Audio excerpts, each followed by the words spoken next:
ಓಂ ಶ್ರೀ ಗುರುಭ್ಯೋ ನಮಃ ಹರಿ ಓಂ ಜ್ಞಾನಾನಂದಮಯಂ ದೇವಂ ನಿರ್ಮಲಸ್ಫಟಿಕಾಕೃತಿಂ ಆಧಾರಾಂ ಸರ್ವವಿದ್ಯಾನಾಂ ಹಯಗ್ರೀವ ಉಪಾಸ್ಮಹೆ ಶುಭಂ ಕರೋತಿ ಕಲ್ಯಾಣಂ ಆರೋಗ್ಯಂ ಧನಸಂಪದಾ ಶತ್ರುಬುದ್ಧಿ ವಿನಾಶಾಯ ದೀಪರ್ಜ್ಯೋತಿ ನಮೋಸ್ತುತೆ. ಓಂ ನಮೋ ಭಗವತೆ ವಾಸುದೇವಾಯ. ಓಂ ನಮೋ ನಾರಾಯಣಾಯ. ನಮಸ್ಕಾರ ಎಲ್ಲ ಐಸ್ ಟಿವಿ ವೀಕ್ಷಕರಿಗೆ ನಿಮ್ಮ ದಿನೇಶ್ ಗುರುಜಿ ಮಾಡುವ ನಮಸ್ಕಾರಗಳು. ಇವತ್ತು ಭಾಳ ವಿಶೇಷವಾಗಿರ್ತಕ್ಕಂಥ ಕಾರ್ಯಕ್ರಮ ಇರತಕ್ಕಂಥದ್ದು. ಮೊನ್ನೆ ಒಂದು ಹೊಸ ವಿಚಾರವನ್ನು ಹೇಳಿದ್ದೆ.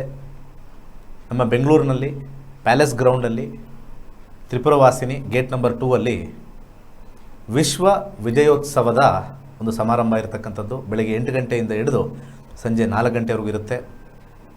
ಪ್ರತಿಯೊಬ್ಬರಿಗೂ ಉಚಿತ ಪ್ರವೇಶ ಇರತಕ್ಕಂಥದ್ದು. ನಮ್ಮ ಯತಿರಾಜ ಮಠದ ಗುರುಗಳಿರ್ತಾರೆ. ಇನ್ನೂ ಅನೇಕ ಗುರುಗಳನ್ನ ಅಲ್ಲಿ ಕರೆದಿದ್ದೀವಿ. ಬನ್ನಿ, ಗುರುಗಳ ಆಶೀರ್ವಾದ ತಗೊಳ್ಳಿ. ವಿಜಯೋತ್ಸವದ ಸಂಭ್ರಮನ ಪ್ರತಿಯೊಬ್ಬರು ಕೂಡ ಕೂತು ಆನಂದಿಸಿ. ಹಾಗೆ ಈ ವಿಚಾರದಲ್ಲಿ ಇನ್ನೂ ಹೆಚ್ಚಿನ ಮಾಹಿತಿ ಕೊಡೋಕ್ಕೆ ನಮ್ಮ ಒಂದು ಕಾರ್ಯಕ್ರಮಕ್ಕೆ ಇಬ್ಬರು ಗಣ್ಯ ವ್ಯಕ್ತಿಗಳು ಬಂದಿದ್ದಾರೆ. ಒಬ್ಬರೊಬ್ಬರಾಗಿ ಪರಿಚಯ ಮಾಡಿಕೊಡ್ತೀನಿ. ಮೊದಲಿಗೆ ಶ್ರೀಯುತ ಮರಳವಾಡಿ ಶ್ರೀ ಕೃಷ್ಣಮೂರ್ತಿ ಅವರಿಗೆ ಕಾರ್ಯಕ್ರಮಕ್ಕೆ ಸ್ವಾಗತ ಮಾಡ್ತಾ ಇದ್ದೀನಿ. ನಮಸ್ಕಾರ ಕೃಷ್ಣಮೂರ್ತಿ ಸರ್ ಅವರು. ನಮಸ್ತೆ. ಹಾಗೆ ಇನ್ನೊಬ್ಬರು ವ್ಯಕ್ತಿ ಇದ್ದಾರೆ, ದೇವನಹಳ್ಳಿಯಿಂದ ಬಂದಿದ್ದಾರೆ. ಶ್ರೀಯುತ ಸುದರ್ಶನಾಚಾರ್ ಅವರು ಕೂಡ ದೇವನಹಳ್ಳಿಯ ಶ್ರೀ ವೈಷ್ಣವ ಸಂಘದ ಅಧ್ಯಕ್ಷರಾಗಿರ್ತಕ್ಕಂಥದ್ದು. ಸಾಕಷ್ಟು ಕೆಲಸಗಳನ್ನ ಮಾಡಿದ್ದಾರೆ. ಅವ್ರಿಗೂ ಕೂಡ ಕಾರ್ಯಕ್ರಮಕ್ಕೆ ಸ್ವಾಗತ. ಶುಭ ಸಂಜೆಯ ನಮಸ್ಕಾರಗಳು. ಒಳ್ಳೆಯದಾಗಲಿ. ಮೊದಲಿಗೆ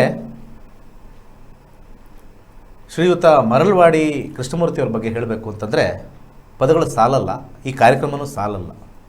ಮೊಟ್ಟ ಮೊದಲಿಗೆ ಏನಂತಂದರೆ, ನಮ್ಮ ಹಿಂದೂ ಸನಾತನ ಧರ್ಮದಲ್ಲಿ ಇವತ್ತು ನಡೀತಾ ಇರತಕ್ಕಂಥ ಅನೇಕ ವಿಚಾರಗಳಲ್ಲಿ ಈ ದತ್ತಿ ಇಲಾಖೆ ಇರ್ಬೋದು, ಮುಜರಾಯಿ ಇಲಾಖೆ ಇರ್ಬೋದು, ಆ ದತ್ತಿ ಮತ್ತು ಮುಜರಾಯಿ ಇಲಾಖೆಯ ಅಧ್ಯಕ್ಷರಾಗಿರ್ತಕ್ಕಂಥದ್ದು. ಅನೇಕ ದೇವಸ್ಥಾನಗಳನ್ನು ಪುನರ್ ಜೀವ ಕೊಟ್ಟಿರ್ತಕ್ಕಂಥದ್ದು, ಜೀರ್ಣೋದ್ಧಾರ ಮಾಡಿರ್ತಕ್ಕಂಥ ಕೀರ್ತಿ ಅವರ ಮುಡಿಪಲ್ಲಿರ್ತಕ್ಕಂಥದ್ದು.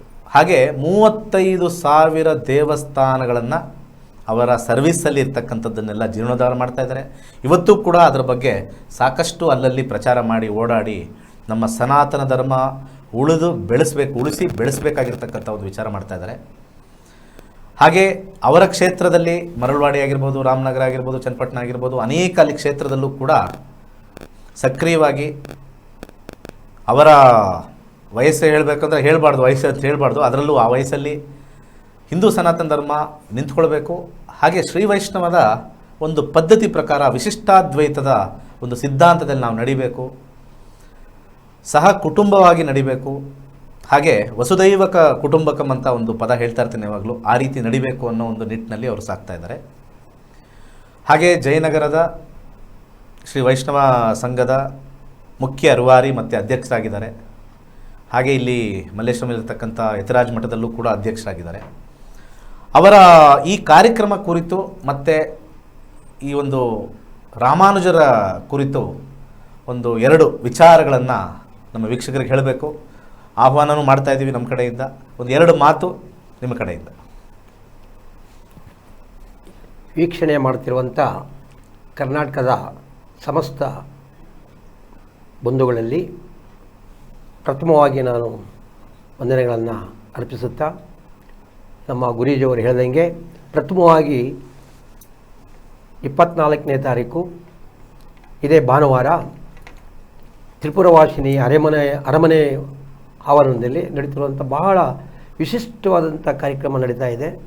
ನಮ್ಮ ಮೇಲುಕೋಟೆಯ ನಮ್ಮ GR ಸ್ವಾಮಿಗಳ ನೇತೃತ್ವದಲ್ಲಿ ನಡೀತಾ ಇದೆ.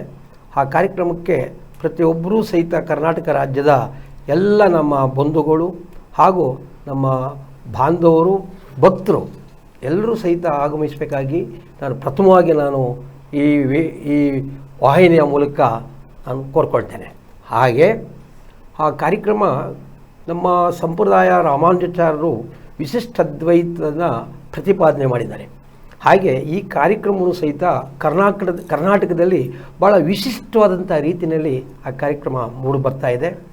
ಸುಮಾರು 100 ಜನ ಪ್ರತಿಭಾವಂತರನ್ನ ಗುರುತಿಸಿ ಅವ್ರನ್ನ ಸನ್ಮಾನ ಮಾಡ್ತಾ ಇದೆ. ಹಾಗೆ ಈ ನಮ್ಮ ನಕ್ಷತ್ರ ನಾಡಿ ನಮ್ಮ ಏನು ದಿನೇಶ್ ಗುರೂಜಿಯವರು ಇದ್ದಾರೆ, ಈ ಕಾರ್ಯಕ್ರಮ ಅವರು ಆ ನಕ್ಷತ್ರ ನಾಡಿ ಅನ್ನುವಂಥ ಆ ನಕ್ಷತ್ರ ರೀತಿ ನಮ್ಮ ಜನಾಂಗದಲ್ಲೂ ಸಹಿತ ಅವರು ಒಂದು ಬೆಳಗ್ತಾ ಇದ್ದಾರೆ ಅಂತ ಈ ಸಂದರ್ಭದಲ್ಲಿ ನಾನು ಹೇಳ್ತಾ, ಹಾಗೆ ಈ ಕಾರ್ಯಕ್ರಮದಲ್ಲಿ ನಾನು ಎರಡು ವಿಚಾರವನ್ನು ತಮ್ಮ ಮುಂದೆ ಇಡ್ತೇನೆ. ಏನು ನಮ್ಮ ನಭೋಮಂಡಲದಲ್ಲಿ ಸಪ್ತಋಷಿ ಮಂಡಲ ಅಂತ ನಾವೇನು ಕೇಳಿದ್ದೀವಿ, ನಾವು ಇತಿಹಾಸದಲ್ಲಿ ಕೇಳಿದ್ದೀವಿ, ಹಾಗೆ ನಮ್ಮ ಈ ಸಮಾಜದಲ್ಲಿ ಸಪ್ತ ಋಷಿಗಳ ರೀತಿಯಲ್ಲಿ ಭಾಳಷ್ಟು ಹೆಸರು ಮಾಡಿರುವಂಥವ್ರು 7 ಜನದ ಹೆಸರನ್ನು ನಾನು ಈ ಸಂದರ್ಭದಲ್ಲಿ ನಾನು ಹೇಳಲಿಕ್ಕೆ ಸಪ್ತಋಷಿಗಳು. ಸಪ್ತಋಷಿ ಮಂಡಲ ಅನ್ನುವಂಥದ್ದು ನವೋಮಂಡಲದಲ್ಲಿ ಖಂಡಿತ ಭಾಳ ಒಂದು ಇತಿಹಾಸವನ್ನು ಇರೋವಂಥ ಒಂದು ಇದು. ಹಾಗೆ ನಮ್ಮ ಈ ಸಪ್ತಋಷಿ ಮಂಡಲ ಹೀಗೆ ನಮ್ಮ ಕರ್ನಾಟಕದಲ್ಲಿ ಈ ನಮ್ಮ ಜನಾಂಗಕ್ಕೆ ಈ ಒಂದು ವಿಶಿಷ್ಟದ್ವಯಕ್ಕೆ ಯಾರ್ಯಾರು ಮುಕುಟಪ್ರಿಯವಾಗಿ ಕೆಲಸ ಮಾಡಿದ್ದಾರೆ ಅನ್ನೋಂಥ ಈ ಸಂದರ್ಭದಲ್ಲಿ ತಮಗೂ ಸಹಿತ ನಾನು ಹೇಳಲಿಕ್ಕೆ ಇಚ್ಛೆ ಬಿಡ್ತೇನೆ.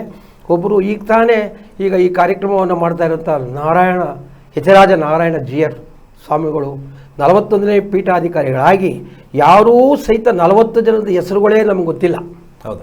ಆದರೆ 41ನೇ ಪೀಠಾಧಿಕಾರಿಗಳು ಇಡೀ ಪ್ರಪಂಚದಲ್ಲಿ ಎಲ್ಲ ಹೋರಾಡಿದ್ದಾರೆ. ಇಡೀ ಇಂಡಿಯಾದಲ್ಲಿ, ಇಡೀ ಭಾರತದಲ್ಲಿ ಎಲ್ಲ ದಿಕ್ಕುಗಳಲ್ಲೂ ಸಹಿತ ಅವರು ರಾಮಾನುಜಾಚಾರ್ಯರ ಒಂದು ಪ್ರತಿಮೆಗಳನ್ನ ಮಾಡಿ ಅವರ ಎಲ್ಲೂ ಪ್ರಚಾರವನ್ನು ಮಾಡಿ ಅವರ ಬಿಂಬವನ್ನು ಎಲ್ಲ ಕಡೆ ಸಹಿತ ಅವರು ಕಾಶ್ಮೀರದಲ್ಲಿ ಅದು ಆಶ್ಚರ್ಯದ ಒಂದು ಸಂಗತಿ. ಕಾಶ್ಮೀರದಲ್ಲಿ ಅದು ಈಗ ರೀಸೆಂಟ್ ಆಗಿ ಕನ್ಯಾಕುಮಾರಿಯಲ್ಲಿ ನಾನು ಹೋಗಿದ್ದೆ. ಕನ್ಯಾಕುಮಾರಿನಲ್ಲಿ ಪ್ರತಿಷ್ಠಾಪನೆ ಮಾಡಿದಾಗ ನಾನು ಹೋಗಿದ್ದೆ. ಕನ್ಯಾಕುಮಾರಿಯಿಂದ ಹಿಡಿದು ಜಮ್ಮು ಕಾಶ್ಮೀರದವರೆಗೂ ಸಹಿತ ಅವರು ರಾಮಾನುಜಾಚಾರ್ಯರ ಪ್ರತಿಮೆಗಳನ್ನು ಎಲ್ಲ ದಿಕ್ಕುಗಳಲ್ಲೂ ಸಹಿತ ಮಾಡಿರುವಂಥ ಭಾಳ ಮಹನೀಯರು. ಅವರಿಗೆ ಈ ಸಂದರ್ಭದಲ್ಲಿ ಇನ್ನೂ ಭಾಳ ಅವರಿಗೆ ಭಗವಂತ ಆರೋಗ್ಯ ಆಯಸ್ಸು ಇನ್ನೂ ಹೆಚ್ಚಿನ ರೀತಿಯಲ್ಲಿ ಕೊಡಲಿ. ನಮ್ಮ ಈ ರಾಮಾನುಜಾಚಾರ್ಯರ ಒಂದು ಏನು ಧರ್ಮವನ್ನು ಇನ್ನೂ ಹೆಚ್ಚಿನ ರೀತಿಯಲ್ಲಿ ಈ ರಾಷ್ಟ್ರದಲ್ಲಿ ಬೆಳಗಲಿ ಅನ್ನೋಂಥ ಮಾತನ್ನು ಈ ಸಂದರ್ಭದಲ್ಲಿ ಹೇಳ್ತಾ, ಈಗ ತಾನೇ ನಮ್ಮ ಕಣ್ಮುಂದೆ KS ನಾರಾಯಣಾಚಾರ್ಯ ಅಂತ ಇತ್ತೀಚೆಗೆ ಭಾಳ ಹತ್ತಿರದಲ್ಲಿ ಅವರು ದೈವಾಂತರಿಯಾದರು. ಹೌದೌದು. ಈ ಕರ್ನಾಟಕ ಹೆಮ್ಮೆ ಪಡಬೇಕು. KS ನಾರಾಯಣಾಚಾರ್ಯ ಅಂತಂದರೆ ವಾಗ್ಮಿ, ಆ ಸರಸ್ವತಿ ಅವರಿಗೆ ನಿಜಕ್ಕೂ ಹೇಳೋದಂತಂದರೆ ಅದನ್ನು ಅವ್ರ ಸರಿಸಮ ತುಲನೆ ಮಾಡುವಂಥದ್ದು ಇನ್ನೊಂದು ಹೆಸರು ನಮ್ಗೆ ಯಾರು ಹೇಳಲಿಕ್ಕೆ ಸಾಧ್ಯ ಇಲ್ಲ. ಅಂಥವರು ಈ ನಮ್ಮ ಈ ವೈಷ್ಣವರ ಧರ್ಮದಲ್ಲಿ, ಈ ವೈಷ್ಣವರ ಒಂದು ಜನಾಂಗದಲ್ಲಿ ಜನನ ಮಾಡಿದ್ದು ಅಂತ ಹೇಳಲಿಕ್ಕೆ ನನಗೆ ತುಂಬ ಹೆಮ್ಮೆ ಆಗ್ತದೆ. ಹಾಗೆ ಸವಿಸಾಚಿ ಗುರುಗಳು ಸಾವಿರಾರು ಜನ ವಿದ್ಯಾರ್ಥಿಗಳನ್ನು ವೇದಾಭ್ಯಾಸದಲ್ಲಿ ತೊಡಗಿಸಿ ಅವರದೇ ಆದಂಥ ಒಂದು ರೀತಿಯಲ್ಲಿ ಭಾಳ ದೊಡ್ಡ ಮಟ್ಟದಲ್ಲಿ ಸಾಧನೆಯನ್ನು ಮಾಡಿ ಅವರು ಸಹಿತ ಇತ್ತೀಚೆಗೆ ಅವರು ಪರಲೋಕವನ್ನು ಇದು ಮಾಡಿದ್ದಾರೆ. ಅವ್ರಿಗೂ ಸಹ ಈ ಸಂದರ್ಭದಲ್ಲಿ ಭಗವಂತ ಅವರಿಗೆ ಒಂದು ಸದ್ಗತಿಯನ್ನು ನೀಡಲಿ ಅಂತ ನಾನು ಈ ಸಂದರ್ಭದಲ್ಲಿ ಕೇಳ್ಕೊಳ್ತಾ, ಇನ್ನೊಂದು 4 ಜನ ಮಹನೀಯರ ಹೆಸರು ಹೇಳಬೇಕು ಅಂತ ಈ ಸಂದರ್ಭದಲ್ಲಿ ನಾನು ಆಸೆ ಬಿಡ್ತೇನೆ. ಭಾಷ್ಯಂ ಸ್ವಾಮಿಗಳು ನೂರಾರು ದೇವಸ್ಥಾನಗಳನ್ನು ಪ್ರಾಣ ಪ್ರತಿಷ್ಠಾಪನೆಯನ್ನು ಮಾಡಿ ಅವರದೇ ಆದಂಥ ಒಂದು ಛಾಪನ್ನು ಈ ರಾಷ್ಟ್ರದಲ್ಲಿ, ಈ ರಾಜ್ಯದಲ್ಲಿ ಅವರು ಇಟ್ಟಿದ್ದಾರೆ. ಅವ್ರಿಗೂ ಸಹಿತ ನಾನು ಈ ವೇದಿಕೆಯ ಮೂಲಕ ಈ ನಿಮ್ಮ ಇದ್ರ ಬಳಿಕ ಇನ್ನೂ ಅವ್ರನ್ನ ಹೆಚ್ಚಿನ ರೀತಿಯಲ್ಲಿ ಅವರು ವಿಜೃಂಭಿಸಲಿ, ಇನ್ನೂ ಅವರಿಂದ ಭಾಳ ದೊಡ್ಡ ದೊಡ್ಡ ಕಾರ್ಯಗಳು ಆಗಲಿ ಅಂತ ನಾನು ಆಶಯಿಸ್ತೇನೆ. ಹಾಗೆ ಇತಿಹಾಸ ತಜ್ಞರು ನಮ್ಮ ಸೊಳ್ಳೆಪಿಳ್ಳೆ ಅಯ್ಯಂಗಾರ್, ನಮ್ಮ ಮೇಲ್ಕೋಟೆಯಲ್ಲಿ ಸೊಳ್ಳೆಪಿಳ್ಳೆ ಅಯ್ಯಂಗಾರ್ ಅಂತಂದರೆ ಇಡೀ ರಾಜ್ಯದಲ್ಲಿ ಅವ್ರದೇ ಆದಂಥ ಒಂದು ಛಾಪನ್ನು, ಇತಿಹಾಸವನ್ನು ತುಂಬಾ ವಾಹಿನಿಯಲ್ಲಿ ಕೂಡ ನೋಡಿರ್ತಾರೆ, ಎಲ್ಲ ರಾಜ್ಯದಲ್ಲಿ ನೋಡಿದಿರಿ. ಅವರು ನಮ್ಮ ಬಾಂಧವರು ಅಂತ ಹೇಳಲಿಕ್ಕೆ ಈ ಸಂದರ್ಭದಲ್ಲಿ ನನಗೆ ಭಾಳ ಹೆಮ್ಮೆ ಆಗ್ತದೆ. ಹಾಗೆ ಮೈಸೂರಿನಲ್ಲಿ ಮತ್ತಿನ್ನೊಬ್ಬರು ಭಾಳ ಅರ್ಕಧಾಮ ಶ್ರೀನಿವಾಸ್ ಅಂತ, ಅರ್ಕ ಮಹಾಯೋಗಿ ಅಂತ ಅಂತಾರಾಷ್ಟ್ರೀಯ ಮಟ್ಟದಲ್ಲಿ ಇವತ್ತೇನಾದ್ರೂ ಅವರು ಬೇರೆ ರಾಷ್ಟ್ರಗಳಲ್ಲಿ ಏನಾದರೂ ಹೆಸರು ಮಾಡಿದ್ರು ಅಂತಂದರೆ ಅಂತಾರಾಷ್ಟ್ರೀಯ ಮಟ್ಟದಲ್ಲಿ ನಮ್ಮ ಅರ್ಕ ಶ್ರೀನಿವಾಸ್ ಅವರು ಭಾಳ ಹೆಸರು ಮಾಡಿದ್ದಾರೆ. ಖಂಡಿತ. ಹಾಗೆ ಇನ್ನೊಬ್ಬರು ಕೋಲಾರವರು ಶ್ರೀನಿವಾಸಾಚಾರ್ಯರು, ಉಬಾಮಾ ಮತ್ತೆ ಟ್ರಂಪ್ ಅವ್ರ ಹತ್ರ ಅಮೆರಿಕಾದಲ್ಲಿ ವೈಟ್ ಬಿಲ್ಡಿಂಗ್ ಅಲ್ಲಿ ವೈಟ್ ಹೌಸ್ ಅಲ್ಲಿ ಗೋಷ್ಠಿ ಮಾಡಿರುವಂಥದ್ದು ನಮ್ಮ ಜನಾಂಗಕ್ಕೆ ಎಷ್ಟು ಹೆಮ್ಮೆ ಆಗುತ್ತೆ, ನಾವು ಎಷ್ಟು ಪ್ರತಿಭಾವಂತರಿದ್ದೀವಿ ಅನ್ನೋಂಥ ತೋರಿಸಿದೆ. ಹಾಗೆ ನಮ್ಮ ದಿನೇಶ್ ಗುರೂಜಿಯವರು ದಿನೇಶ್ ಗುರೂಜಿಯವರು ಈ ನಮ್ಮಲ್ಲಿ ಎಲ್ಲ ಈ ಅವರ ನಕ್ಷತ್ರ ನಾಡಿಯ ಮೂಲಕ ಎಲ್ರಿಗೂ ಬದುಕನ್ನು ಅವರವರೇ ಆದಂಥ ಅವರೇನೆ ನಿಮ್ಮ ಏನು ಸಮಸ್ಯೆ ಇದೆ ನೀವೇ ನಿಮ್ಮ ಸಮಸ್ಯೆಯನ್ನು ನೀವೇ ಕಂಡುಹಿಡ್ಕೋಬೋದು, ನೀವೇ ನೋಡ್ಕೊಬೋದು, ನಿಮ್ಮ ಬದುಕನ್ನು ನೀವೇ ಕಟ್ಕೋಬೋದು ಅನ್ನೋಂಥ ರಾಮಾನುಜಾಚಾರ್ಯ ಏನು ಒಂದು 1000 ವರ್ಷದಿಂದ ಸರಳತೆಯನ್ನು ಈ ಮಂತ್ರವನ್ನು ನಮ್ಮ ಜನಾಂಗಕ್ಕೆ ತೋರಿಸಿದ್ದಾರೆ. ಹಾಗೆ ಇವತ್ತು ಅಷ್ಟಾಕ್ಷರಿ ಮಂತ್ರ ಸರ್ವರಿಗೂ ಸಹಿತ ಸಮಾನತೆ, ಸರ್ವರಿಗೂ ವೈಕುಂಠ ಪ್ರಾಪ್ತಿಯಾಗುವಂಥ ಏನೋ ಒಂದು ಅವರು ಧ್ಯೇಯ ಇತ್ತು. ಅದೇ ರೀತಿಯಲ್ಲಿ ನಮ್ಮ ದಿನೇಶ್ ಗುರೂಜಿಯವರು ಸರ್ವರೂ ಸಹಿತ ನೀವು ನಿಮ್ಮ ಜ್ಯೋತಿಷ್ಯವನ್ನು ನಿಮ್ಮ ಭವಿಷ್ಯವನ್ನು ನೀವೇ ನೋಡ್ಕೊಳ್ಳಿ ಅನ್ನುವಂಥದ್ರಲ್ಲಿ 1000 ಜನ 16,000 ಜನ ಮಕ್ಕಳಿಗೆ ವೇದಾಭ್ಯಾಸ ಈ ಜ್ಯೋತಿಷ್ಯದ ತರಬೇತಿ ವೇದದ ಅಂಗನೇ ಜ್ಯೋತಿಷ್ಯ ಅದನ್ನು ಈ ನಾಡಿಗೆ ಇದಕ್ಕೆ 65,000 ವಿದ್ಯಾರ್ಥಿಗಳು 65,000 ವಿದ್ಯಾರ್ಥಿ. ಈ ಸಂದರ್ಭದಲ್ಲಿ ಇನ್ನೊಬ್ಬರು ನಮ್ಮ ವಿಶೇಷವಾಗಿರ್ತಕ್ಕಂಥವ್ರು ಹಿರೇಮಗಳೂರು ಕಣ್ಣನ್ ಮಾಮ. ಹೌದು, ನಾಡಿಗೆ ಮಂತ್ರನ ಕನ್ನಡದಲ್ಲಿ ಇದು ಮಾಡುವಂತ ಸಂಸ್ಕೃತದಲ್ಲಿ ಸರಸ್ವತಿ ಅವರ ಬಾಯಿನಲ್ಲಿ ಸರಸ್ವತಿ ಒಂದು ನಿಮಿಷದಲ್ಲಿ ಸಹಿತ ಅವರು ಅಲ್ಲೇ ಒಂದು ನಿಮಿಷದಲ್ಲಿ ಒಂದು ಕವನ ಬರೆಯುವಂತ ಇವರು ಯಾರಾದರೂ ಕರ್ನಾಟಕದಲ್ಲಿ ಒಬ್ಬರು ಸಾಹಿತಿ ಇದ್ದಾರೆ ಅಂತಂದ್ರೆ ಅವರು ಹಿರೇಮಗಳೂರು ಕಣ್ಣನ್ನು. ಈ ರೀತಿ ಈಗ ನಮ್ಮ ಗುರುಗಳು 100 ಜನಕ್ಕೆ ಈ ಥರದ ಒಂದು ಪ್ರತಿಭೆಗಳನ್ನ ಗುರುತಿಸಿ 100 ಜನಕ್ಕೆ ಸನ್ಮಾನ ಮಾಡ್ತಾ ಇದ್ದಾರೆ. ಈ ಕಾರ್ಯಕ್ರಮ ಅದಕ್ಕೆ ನಾನು ಹೇಳ್ತಿರೋದು ಏನಂತಂದರೆ ವಿಶಿಷ್ಟವಾದಂಥ ರೀತಿಯಲ್ಲಿ ಮೂಡಿ ಬರ್ತಾ ಇದೆ. ವಿಶಿಷ್ಟವಾದಂಥ ಎಲ್ಲ ನಮ್ಮ ಜನಾಂಗದವರು ಸಹಿತ ಇದನ್ನು ತಪ್ಪಿಸ್ಕೋಬೇಡಿ, ಈ ಒಂದು ವಂಚಿತರಾಗಬೇಡ್ರಿ. ಈ ಕಾರ್ಯಕ್ರಮಕ್ಕೆ ಬನ್ನಿ. ಈ ಕಾರ್ಯಕ್ರಮದ ರೂಪ, ಈ ಕಾರ್ಯಕ್ರಮದ ಧ್ಯೇಯ ಇವೆಲ್ಲೂ ಸಹಿತ ತಮಗೆ ಅರಿವಾಗ್ತದೆ ಅಂತ ಈ ಸಂದರ್ಭದಲ್ಲಿ ನಾನು ತಮಗೆ ಹೇಳಲಿಕ್ಕೆ ನಾನು ಬಯಸ್ತೇನೆ. ಖಂಡಿತ ಇನ್ನೊಂದಷ್ಟು ಮಾತಾಡಿಸ್ತೀನಿ ಆಮೇಲೆ. ಈಗ ನಮ್ಮ ಇನ್ನೊಬ್ಬರು ಅತಿಥಿ ಇರ್ತಕ್ಕಂಥವರು ಶ್ರೀಯುತ ಸುದರ್ಶನಾಚಾರ್ ಅವರು ದೇವನಹಳ್ಳಿಯಿಂದ ಬಂದಿದ್ದಾರೆ. ದೇವನಹಳ್ಳಿಯಲ್ಲಿ ಚಿರುಪರಿಚಿತರಾಗಿರ್ತಕ್ಕಂಥವರು, ಅಲ್ಲಿ ಸಾಕಷ್ಟು ಸಂಘಟನೆಗಳನ್ನ ಮಾಡಿ ನಮ್ಮ ಹಿಂದೂ ಧರ್ಮಗಳನ್ನ ಎತ್ತಿಡಿತಕ್ಕಂಥ ಕೆಲಸ ಮಾಡಿದ್ದಾರೆ. ಅವರು ಕೂಡ ಸಾಕಷ್ಟು ಕಳೆದ ಒಂದು 2 ತಿಂಗಳು 3 ತಿಂಗಳಿಂದ ಈ ಕಾರ್ಯಕ್ರಮದ ರೂಪುರೇಷೆಗಳನ್ನು ಎಲ್ಲ ಸ್ವಾಮಿಗಳ ಹತ್ರ ಮಾತಾಡಿ ಹೀಗೆ ಬರಬೇಕು ಅಂತ ಹೇಳಿ ಒಂದು ಕಾರ್ಯಕರ್ತರ ರೀತಿ ಮಾಡ್ತಾ ಇದ್ದಾರೆ. ಸೊ ಅವರ ಒಂದು ವಿಚಾರ, ಅನಿಸಿಕೆ, ಅಭಿಪ್ರಾಯಗಳನ್ನ ತಿಳ್ಕೊಳ್ಳೋಣ. ನಮಸ್ತೆ. ನಮ್ಮ ಆಯುಷ್ ಟಿವಿಯ ಒಂದು ಕೃತಜ್ಞತೆ ಸಲ್ಲಿಸುತ್ತಾ, ನಮ್ಮ ದಿನೇಶ್ ಗುರೂಜಿಯವರು ಈ ಕಾರ್ಯಕ್ರಮಕ್ಕೆ ಪ್ರಯತ್ನ ಪಟ್ಟು ನಮ್ಮನ್ನು ಕರೆಸಿದ್ದಾರೆ. ಯಾಕೆ ಕರೆಸಿದಾರಪ್ಪ ಅಂತಂದರೆ, ಈ ರಾಮಾನುಜರು ಒಂದು 1000 ವರ್ಷದ ಹಿಂದೆ ಏನು ನಮ್ಮ ಜನಾಂಗಕ್ಕೆ ಒಂದು ವಿಶ್ವಕ್ಕೆ ಏನು ಒಂದು ಸಲ್ಲಿಸಿದಾರೋ, ಒಂದು ಜಾತಿ ಭೇದ ಮತ ಏನು ಬೇರೆ ಏನು ಇಲ್ಲ ಅವರಿಗೆ, ಎಲ್ಲ ಒಂದೇ ಅಂತಕ್ಕಂಥದ್ದನ್ನು ನಮ್ಮ ರಾಮಾನುಜರು ಎಲ್ಲ ನಮ್ಮ ಸಂದೇಶ ಕೊಟ್ಟಿದ್ದಾರೆ. ಹಾಗಾಗಿ ಎಲ್ಲ ಪ್ರತಿಯೊಂದು ಮೂಲೆಗಳಲ್ಲೂ ಎಲ್ಲ ಮೂಲೆಗಳಿಗೂ ಇಡೀ ವಿಶ್ವದಾದ್ಯಂತ ಸುತ್ತಿ ಈ ಸರಳ ರೂಪದಲ್ಲಿ ಭಕ್ತಿ ಮಾರ್ಗವನ್ನು ಆಗಮುಕ್ತವಾಗಿ ಪೂಜೆ ವಿಧಿವಿಧಾನಗಳನ್ನು ಕಲಿಸಿಕೊಟ್ಟಿರ್ತಕ್ಕಂಥ ನಮ್ಮ ರಾಮಾನುಜರು ಯತಿ ಶ್ರೇಷ್ಠರು. ಹಾಗಾಗಿ ಈ ರಾಮಾನುಜರ ಬಗ್ಗೆ ಒಂದು ಕಿರು ಪರಿಚಯನ ನಾನು ನಮ್ಮ ದಿನೇಶ್ ಗುರೂಜಿಯವರು ಒಂದು ಖಂಡಿತ ಕೇಳ್ಕೊತಾ ಇದ್ದೀವಿ. ಖಂಡಿತ ಮೊದಲನೇದಾಗಿ ನಾವು ಹೇಳ್ಬೇಕಾದ್ರೆ ನಮ್ಮ ದಿನೇಶ್ ಗುರೂಜಿಗಳ ಬಗ್ಗೆನೇ ಒಂದು ಮಾತು ಹೇಳ್ಬೇಕಾಗ್ತದೆ ನಾವು. ಇಲ್ಲ, ಈ ಸಂದರ್ಭದಲ್ಲಿ ಅದಲ್ಲ, ನನಗೆ ಯಾಕಂದ್ರೆ ಒಂದು ನಿಮ್ಮ ಬಗ್ಗೆ ನಾನು ಅಧ್ಯಯನ ಮಾಡಿದ್ದೀನಿ ಅಂತಂದರೆ, ನೀವು ಇವತ್ತು ನೀವು ಮಾಡ್ತಾ ಇದ್ದ ಕಾರ್ಯಕ್ರಮ, ಈಗ ನಾವು ನಮ್ಮ ಈಗಾಗಲೇ ಕೃಷ್ಣಮೂರ್ತಿಗಳು ಹೇಳಿದ್ರು, ಕೂತಿದ್ದ ಕಡೆನೇ ನಾವು ನಮ್ಮ ಆತ್ಮ ನಾವೇ ಅವಲೋಕನ ಮಾಡ್ಕೊಬೇಕು. ಖಂಡಿತ ಸ್ಥಾನ ಶುದ್ಧಿ, ಸ್ಥಳ ಶುದ್ಧಿ, ಚಿತ್ತ ಶುದ್ಧಿ, ವಾಕ್ ಶುದ್ಧಿ, ಮನಃಶುದ್ಧಿ ಅಂತ ಹೇಳಿದ್ದಾರೆ. ಇದೆಲ್ಲ ನಮ್ಮ ಮನಸ್ಸಲ್ಲೇ ಇದೆ. ಈ ಮನಸ್ಸನ್ನು ಮನಸ್ಸು ಸೀಮಿತವಾಗಿದ್ದರೆ ಬೇರೆದೆಲ್ಲನೂ ಅದನ್ನು ಸರಿ ಮಾಡ್ಕೊಬೋದು. ಹಾಗಾಗಿ ಈಗ ನಾವು ನಮ್ಮ ಎಲ್ಲ ಕಾರ್ಯಕ್ರಮಗಳಿಗೆ ನಮ್ಮ ಯತಿರಾಜ ರಾಮಾನುಜರು, ಯತಿರಾಜ ಮಠದ 41ನೇ ಪೀಠಾಧಿಪತಿಗಳಾದ ಯತಿರಾಜ ರಾಮಾನುಜರು ವಿಶ್ವ ವಿಜಯೋತ್ಸವ ಕಾರ್ಯಕ್ರಮವನ್ನು ಬಹಳ ವಿಜೃಂಭಣೆಯಿಂದ ನಮ್ಮ ಪ್ಯಾಲೇಸ್ ಗ್ರೌಂಡಲ್ಲಿ ಕಾರ್ಯಕ್ರಮ ಹಮ್ಮಿಕೊಂಡಿದ್ದಾರೆ. ಎಲ್ಲ ಕಾರ್ಯಕ್ರಮನೂ ಎಲ್ಲ ಭಕ್ತ ಮಹೇಶರು ಬರೋದಕ್ಕೆ ಎಲ್ಲ ಅನುವು ಮಾಡಿಕೊಟ್ಟಿದ್ದಾರೆ. ಕರ್ನಾಟಕದ ಮೂಲೆಯಿಂದ ಎಲ್ಲ ಕಡೆಗಳಿಂದನೂ ಇದು ಆಹ್ವಾನ ಬಂದಿದೆ. ಖಂಡಿತ ದಿನೇಶ್ ಗುರೂಜಿ ಅಂತ ಅವರು ಎಲ್ಲನೂ ಈ ಕಾರ್ಯಕ್ರಮಕ್ಕೆ ಒಂದು ಸಂದೇಶವನ್ನು ಕೊಟ್ಟಿದ್ದಾರೆ. ಹಾಗಾಗಿ ಆ ರಾಮಾನುಜರು ಒಂದು ಕೃಪೆ ಕಟಾಕ್ಷ, ಅವರ ಒಂದು ಮೂಲ ಈ ಪರಿಚಯದ ಬಗ್ಗೆ ನಾನು ಒಂಚೂರು ಹೇಳ್ಬೇಕಂತ ಹೇಳಿದ್ದೀನಿ. ರಾಮಾನುಜಾಚಾರ್ಯರು ಭರತಖಂಡದಲ್ಲಿ ಭಕ್ತಿ ಪಂಥವೊಂದರ ಹರಿಕಾರರಾಗಿ ಮುಂದಿನ ದಾರ್ಶಕರಾಗಿ ಅನೇಕ ಚಿಂತನೆಗಳನ್ನು ನಾಮದೇವ, ಜ್ಞಾನೇಶ್ವರ, ರಮಾನಂದ, ಕಬೀರ, ಗುರುನಾನಕ, ತುಳಸಿದಾಸ, ವಲ್ಲಭಾಚಾರ್ಯ ಮೊದಲಾದವರಿಗೆ ಸ್ಫೂರ್ತಿಯಾಗಿ ನಿಂತ ಆಚಾರ್ಯರೇ ನಮ್ಮ ರಾಮಾನುಜರು.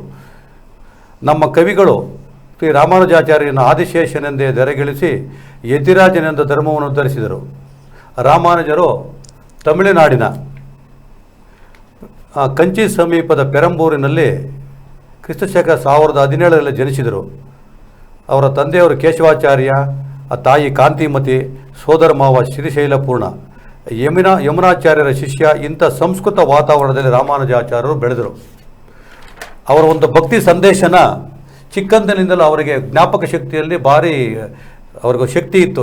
ಯಾರಾದರೂ ಒಂದು ವಿಷಯ ಹೇಳಿದ್ರೆ, ಒಂದು ಗುರುಗಳು ಒಂದು ವಿಷಯ ಹೇಳಿದ್ರೆ ಅದನ್ನು ತಲೆಯಲ್ಲಿ ಇಟ್ಕೊಳ್ಳೋದು, ಅದನ್ನು ಜ್ಞಾಪಕ ಶಕ್ತಿ ಇಟ್ಟು ಅದನ್ನು ಭಾರತಾದ್ಯಂತ ಎಲ್ಲ ಮೂಲೆಗೆ ಹರಿಸೋದು ಆ ಕಾರ್ಯಕ್ರಮ. ಖಂಡಿತ ಪ್ರತಿಯೊಬ್ಬರಿಗೂ ಸಲ್ಲಿಸಬೇಕು ಆ ಕಾರ್ಯಕ್ರಮನ.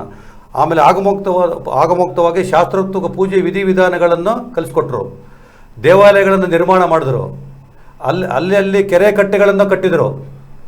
ದೇಶದ ಎಲ್ಲ ಭಾಗಗಳಲ್ಲಿ ಎಲ್ಲ ರೈತ ವರ್ಗ, ಈಗಲ್ಲ ರೈತರಿಗೆ ಹಾಗೆ ಏನು ಗೊತ್ತಿರಲಿಲ್ಲ, ಅಂಥ ಕಡೆ ಹೋಗಿ ಅವರೇ ನಿಂತು ಕಾಲ್ನಡಿಗೆಯಿಂದ ಅವರು ಒಂದು ಕಾಲಿಗೆ ಏನೂ ಇಲ್ಲ, ಈಗಿನ ಕಾಲದಲ್ಲಿ ಎಲ್ಲ ಇದೆ, ಎಲ್ಲ ಕಷ್ಟಗಳನ್ನು ಅವರೇ ಅನುಭವಿಸಿ ಎಲ್ಲ ಕಷ್ಟಗಳನ್ನು ಪಟ್ಟು ನಮ್ಮ ಕರ್ನಾಟಕಕ್ಕೆ ಪ್ರವೇಶ ಮಾಡಿ ನಮ್ಮ ಮೇಲುಕೋಟೆಗೆ ಬಂದು ನಮ್ಮ ಚೆಲುವನಾರಾಯಣ ಸ್ವಾಮಿ ದೇವಸ್ಥಾನದನ್ನು ಜೀರ್ಣೋದ್ಧಾರ ಮಾಡಿ 5 ಪಂಚನಾರಾಯಣ ದೇವಸ್ಥಾನಗಳು, ಕೆರೆ ತೊಂಡನೂರು ಇರ್ಬೋದು, ಆ ಸುತ್ತಮುತ್ತ ದೇವಸ್ಥಾನಗಳನ್ನು ಜೀರ್ಣೋದ್ಧಾರ ಮಾಡಿ ಆಗಮೋಕ್ತ ಶಾಸ್ತ್ರೋಕ್ತವಾಗಿ ಖಂಡಿತ ಎಲ್ಲರೂ ಮನತುಂಬಿ, ಜಾತಿ ಭೇದ ಮತ ಇಲ್ಲ, ಎಲ್ಲರೂ ಒಂದೇ, ನೀವೆಲ್ಲ ಬನ್ನಿ, ಎಲ್ಲ ಒಗ್ಗೂಡೋಣ, ಎಲ್ಲ ನಮ್ಮ ರಾಷ್ಟ್ರ ಜನ ಎಲ್ಲ ಒಂದೇ. ಹಾಗಾಗಿ ನಾನು ಎಲ್ಲ ಒಗ್ಗೂಡಿಸಿ ಒಂದು ಭಕ್ತಿ ಸಂದೇಶನ ಕೊಡೋಣ ಅಂತೇಳಿ ಅವರು ಯಾವಾಗ ಹೇಳಿ ನಮ್ಮ ಎಲ್ಲ 40 ಜನ ಪೀಠಾಧಿಪತಿಗಳಿಗೆ ಈ ವಿಷಯ ಕೊಟ್ಟಿದ್ದಾರೆ. ಈಗ 41 ಜನ ಪೀಠಾಧಿಪತಿಗಳಾಗಿ ನಮ್ಮ ಯತಿರಾಜ ರಾಮಾನುಜರು ಅವರು ಅಷ್ಟೇ 8 ಕಡೆಗಳಲ್ಲಿ ರಾಮಾನುಜರನ ವಿಗ್ರಹಗಳನ್ನು ಸ್ಥಾಪನೆ ಮಾಡಿ ದೇಶದ ಉದ್ದಗಲಕ್ಕೂ ಕನ್ಯಾಕುಮಾರಿಯಿಂದ ಕಾಶ್ಮೀರದವರೆಗೂ ಇವರು ಸಂಚರಣ ಮಾಡಿದ್ದಾರೆ. ಮೊನ್ನೆ ಅಯೋಧ್ಯೆಯಲ್ಲಿ ರಾಮರ ಒಂದು ಜನ್ಮಭೂಮಿಯಲ್ಲಿ ಅಲ್ಲಿನ ಒಂದು ರಾಮಾನುಜ ವಿಗ್ರಹ ಸ್ಥಾಪನೆ ಮಾಡಿದ್ದಾರೆ. ಮುಂದೆ ಅವರೊಂದು ದೊಡ್ಡ ಸಂಕಲ್ಪವನ್ನು ಮಾಡಿದ್ದಾರೆ, ವಿಶ್ವಕ್ಕೆ ಒಂದು ಮಾದರಿ ಆಗಬೇಕು, ರಾಮಾನುಜ ವಿಶ್ವಮಂಗಳ ಆಗಿ ಇಡೀ ನಮ್ಮ ಮನುಕುಲ ಜಾತಿ ಭೇದ ಇಲ್ತಕ್ಕಂತೆ ಇಡೀ ವಿಶ್ವದ ಜನ ತಲೆ ಎತ್ತಿ ನೋಡೋಂಥ ಕಾರ್ಯಕ್ರಮ ಆಗಬೇಕು. ಇದೆಲ್ಲ ನೀವು ಸಹಕಾರ ಕೊಟ್ಟರೆ ಮುಂದಿನ ದಿನಗಳಲ್ಲಿ ಇದೆಲ್ಲ ಮಾಡಬೇಕು ಅಂತ ತುಂಬ ಆಸೆ ಇಟ್ಕೊಂಡು ನಮ್ಮನ್ನೆಲ್ಲ ಬರಮಾಡಿ ಪ್ರತಿ ದಿವಸ ಅವ್ರು 75 ವರ್ಷ ವಯಸ್ಸಾಗಿದೆ, ಒಂದು ದಿವಸ ಮನೆಯಲ್ಲಿ ಆಶ್ರಮದಲ್ಲಿಲ್ಲ, ಅವರು ಎಲ್ಲ ಕಡೆ ಸುತ್ತಾ ಇದ್ದಾರೆ. ನಾವು ಯುವಕರಾಗಿ ನಾವೇನು ಕೆಲಸ ಮಾಡ್ತಾ ಇಲ್ಲ, ಒಂದು ದಿವಸನೂ ಅವರು ಸಮಯ ವ್ಯರ್ಥ ಮಾಡ್ದಂಗೆ ಎಲ್ಲ ಕೆಲಸಗಳನ್ನು ಕಾರ್ಯರಿತವಾಗಿ ರಾತ್ರಿ 5 ಗಂಟೆಗೆ ಬಿಟ್ಟರೆ ರಾತ್ರಿ 10 ಗಂಟೆಗೆ ಮನೆಗೆ ಬರ್ತಾರೆ. ದೇಶದ ಉದ್ದಗಲಕ್ಕೂ ನಮ್ಮ ಕರ್ನಾಟಕದ ಭಾಗದ ಎಲ್ಲ ಕಿತ್ತೂರು ಕರ್ನಾಟಕ ಇರ್ಬೋದು, ಕಲ್ಯಾಣ ಕರ್ನಾಟಕ ಇರ್ಬೋದು, ಮೈಸೂರು ಭಾಗ ಇರ್ಬೋದು, ಎಲ್ಲ ಕಡೆ ಸಂಚರಣ ಮಾಡಿದ್ದಾರೆ. ಎಲ್ಲ ಕಡೆ ಕಾರ್ಯಕ್ರಮಗಳು ಒಳ್ಳೆಯ ಸಂದೇಶ ಬರ್ತಾ ಇದೆ. ನವೆಂಬರ್ 24 ತ್ರಿಪುರವಾಸಿನಿ ಗೇಟ್ ನಂಬರ್ 2 ಇಲ್ಲಿ ವಿಶೇಷ ಕಾರ್ಯಕ್ರಮಗಳು ಹಮ್ಮಿಕೊಂಡಿದ್ದಾರೆ. ಆ ಕಾರ್ಯಕ್ರಮದಲ್ಲಿ ಮೊದಲನೇದಾಗಿ ಬೆಳಗ್ಗೆ 8 ಗಂಟೆಗೆ ಧ್ವಜಾರೋಹಣ ಕಾರ್ಯಕ್ರಮ ಇರ್ತೈತೆ. ಧ್ವಜಾರೋಹಣ ಕಾರ್ಯಕ್ರಮ ಆದ ತಕ್ಷಣ ಗೋಪೂಜೆ ಇರ್ತದೆ. ಆಮೇಲೆ ಯುವಕರು ಆಧ್ಯಾತ್ಮಿಕವಾಗಿ ಯುವಕ ಮುಖಂಡರಿಂದ ಒಂದು ಶಂಖನಾದ, ಅಂದರೆ ಶಂಖನಾದ ಅಂತಂದರೆ ಅದು ಒಂದೇ ವೇದಿಕೆಯಲ್ಲಿ ಶಂಖನಾದ ಆಗಬೇಕು, ಅದು ರಾಮಾನುಜರ ಕೂಗು ಮುಟ್ಟಬೇಕು. ಇದು ನಮ್ಮ ಯತಿರಾಜ ರಾಮಾನುಜರ ಒಂದು ಭಕ್ತಿ ಸಂದೇಶ. ಇದು ಶಂಖನಾದ ಇದು ಇಂಪಾರ್ಟೆಂಟು. ಆಮೇಲೆ ಮೇನ್ ಏನಪ್ಪ ಅಂದರೆ ಈ ಗೋವಿನಲ್ಲಿ 108 ದಿವ್ಯ ಕ್ಷೇತ್ರಗಳು ಯಾರು ಹೋಗ್ಲಿಕ್ಕೆ ಆಗಲ್ಲ. ಆದರೆ ನಾನು ನನ್ನ ಅನುಭವದಲ್ಲಿ ಹೇಳ್ತೀನಿ, ನನ್ನ 8 ತಲೆಮಾರಿಂದ ನಮ್ಮ ತಾತ ಹಿರಿಯರು ನನಗೆ ಅನುವು ಮಾಡಿಕೊಟ್ಟಿದ್ದಾರೆ. ನಮ್ಮ ಮನೆಯಲ್ಲಿ ಈಗಲೂ ಒಂದು ಗೋಮಾತೆ ಇದೆ. ತಾವೆಲ್ಲ ಅಕಸ್ಮಾತ್ ನಮ್ಮ ದಿನೇಶ್ ಗುರೂಜಿಯವರು ಬಂದು ವೀಕ್ಷಣೆ ಮಾಡೋದು ತೊಂದರೆ ಇಲ್ಲ, ದಯಮಾಡಿ ಬರಬೇಕಾಗ್ತದೆ. ಅದು ಒಂದು ಗೋಮಾತೆ ಇದೆ ನಮ್ಮಲ್ಲಿ, ಒಂದು ಜಿಂಕೆ ಕೊಂಬು ಅಂತ ಹೇಳ್ತಾರೆ, ಹಳ್ಳಿಕಾರಲ್ಲಿ ಒಂದು ಅಮೃತ ಮಾಲ ಅಂತ ಹೇಳ್ತಾರೆ. ಇದು 5 ತಲೆಮಾರಿಂದ ನಮ್ಮ ತಾತ ಯಾರಿಗೋ ಮಾರಿದ್ರಂತೆ ಹಸುನ. ಹಾಗಾಗಿ ನಾನು ಅದನ್ನ ತಳಿದಂಗೆ ಉಳಿಸ್ಕೊಂಡು, ನಾನು ಚಿಕ್ಕ ಹುಡುಗ, ನಾನು 2 ವರ್ಷದ ಹುಡುಗರಿಂದ ನನಗೂ ಹಸು ಅಂದ್ರೆ ಆಸೆ. ಹಂಗಾಗಿ ನಾವು ಯಾವಾಗಲೂ ದಿವ್ಯ ಕ್ಷೇತ್ರಗಳು ಎಲ್ಲ ನಾವು ಹೋಗ್ಲಿಕ್ಕೆ ಸಾಧ್ಯ ಇಲ್ಲ, ಎಲ್ಲರೂ ರಾಮಾನುಜರಾಗಕ್ಕೆ ಸಾಧ್ಯನೇ ಆಗಲ್ವಲ್ಲ. ಹಾಗಾಗಿ ಗೋಮಾತಿನಲ್ಲಿ ಕಂಡಿದ್ದೀನಿ ನಾನು ಅದನ್ನ. ಹಾಗಾಗಿ ಆ ಗೋಮಾತಿನಲ್ಲಿ ಮೂಗಿನಲ್ಲಿ ಮುಕ್ಕೋಟಿ ದೇವರಿರೋರು, ಕಣ್ಣಿನಲ್ಲಿ ಸೂರ್ಯಚಂದ್ರರಿರುವರು, ಮೊಣಕಾಲಿ ಚಿಪ್ಪಿನಲ್ಲಿ ನಾರಾಯಣನಿರುವನು, ಬೆನ್ನಿನಲ್ಲಿ ಭೀಮನಿರುವನು, ಮಡಿಲಿನಲ್ಲಿ ಮಹಾಲಕ್ಷ್ಮಿ ಇರುವಳು, ಬಾಲದಲ್ಲಿ ನಾಟ್ಯ ದೇವತೆ ಇರುವಳು, ಕೆಚ್ಚಲಲ್ಲಿ ಶ್ರೀಕೃಷ್ಣ ಸದಾ ಹಾಲು ಕುಡಿತಾ ಇರ್ತಾನಂತೆ. ಹೀಗಾಗಿ ಇದೆಲ್ಲ ಯಾರು ಪೂಜಿಸ್ತಾರೋ, ಯಾರು ಅದನ್ನು ಭಕ್ತಿಪೂರ್ವಕವಾಗಿ ಅದನ್ನು ನೋಡ್ತಾರೋ, ಇವರಿಗೆ ಎಲ್ಲ ಪುಣ್ಯ ಕ್ಷೇತ್ರಗಳು ಹೋಗಿ ಫಲ ಬರ್ತದೆ. ಇದು ದೇಶ ಸುಭಿಕ್ಷವಾಗಿರ್ತದೆ. ಅದನ್ನು ಯಾರು ಪ್ರೀತಿ ಒಂದು ಸಾರಿ ಏನು ಮಾಡ್ತೀವಿ ನಾವು ಅಂದರೆ ಹಸು ಹಾಲು ಕರೆಯುವಾಗ ಅದನ್ನು ಚೆನ್ನಾಗಿ ನೋಡ್ಕೊತೀವಿ, ಬಿಟ್ಬಿಟ್ಟು ಆಮೇಲೆ ಹಾಲು ನಿಂತೈತು ತಗೊಂಡು ಸೈಡ್ ಕಟ್ಬಿಡ್ತೀವಿ. ಆ ಥರ ಯಾವತ್ತೂ ಆಗಬಾರ್ದು. ಅದು 24 ಗಂಟೆ ಅದು ನಮ್ಮ ಗೋಮಾತೆ. ನಾವು ಯಾವಾಗಲೂ 108 ದಿವ್ಯ ಕ್ಷೇತ್ರ ಹೋಗ್ಲಿಕ್ಕೆ ಆಗಲ್ಲ. ಹಾಗಾಗಿ ಆ ಗೋಮಾತೆಯನ್ನು ಪೂಜಿಸಬೇಕು. ರಾಮಾನುಜರು ಇದನ್ನೇ ಹೇಳ್ತಾ ಇರೋದು. ಅವ್ರು ಎಲ್ಲಿದ್ದ ಕಡೆ ಅಲ್ಲಿ ಗೋಮಾತೆ ಇರಲೇಬೇಕು. ಆ ಇವಾಗ ನೋಡಿ, ಆ ಗೋವಿದ್ದಿದ್ದ ಕಡೆ ಅಲ್ಲಿ ಏನೂ ಅದು ಶುದ್ಧತೆ ಬೇಕಾಗಿಲ್ಲ. ಆ ಗೋಮಾತೆ, ಗೋಮೂತ್ರ, ಎಲ್ಲ ಪಂಚಗವ್ಯ ಅದರಿಂದ ಶುದ್ಧಿ ಆಗ್ತದೆ. ಹೀಗಾಗಿ ರಾಮಾನುಜರು ಇದನ್ನು ಅಧ್ಯಯನ ಮಾಡಿ ಎಲ್ಲ ಕಡೆ ಗೋವು ಇರಲೇಬೇಕು. ಅದಿದ್ದರೆ ಎಲ್ಲ ಪವಿತ್ರವಾಗಿರ್ತದೆ. ಇಂಥ ಒಂದು ಕಾರ್ಯಕ್ರಮಕ್ಕೆ ನಾಳೆ ತ್ರಿಪುರ ವಾಸಿನಲ್ಲಿ 22ನೇ ತಾರೀಕು ಮೊದಲನೇ ಒಂದು ಹೋಮ ಕಾರ್ಯಕ್ರಮಗಳನ್ನ ಇಟ್ಕೊಂಡಿದ್ದಾರೆ. ಆ ಸುದರ್ಶನ ಹೋಮ ಮಾಡ್ತಾರೆ, ಗೋವನ್ನ ಗೋಪೂಜೆ ಮಾಡ್ತಾರೆ, ಅಲ್ಲಿ ಸ್ಥಳ ಶುದ್ಧಿ ಮಾಡ್ತಾರೆ, ಚಿತ್ತಶುದ್ಧಿ, ವಾಕ್ಶುದ್ಧಿ ಎಲ್ಲ ಶುದ್ಧಿ ಅಲ್ಲಿ ಆಗ್ತದೆ. ದಯಮಾಡಿ ದಿನೇಶ್ ಗುರೂಜಿಗಳು ಆ ಕಾರ್ಯಕ್ರಮಕ್ಕೆ ಬರ್ತಾ ಇದ್ದಾರೆ. ಹೀಗಾಗಿ ಈ ಕಾರ್ಯಕ್ರಮ ಒಂದು ಚೆನ್ನಾಗಿ ನಡೀತದೆ.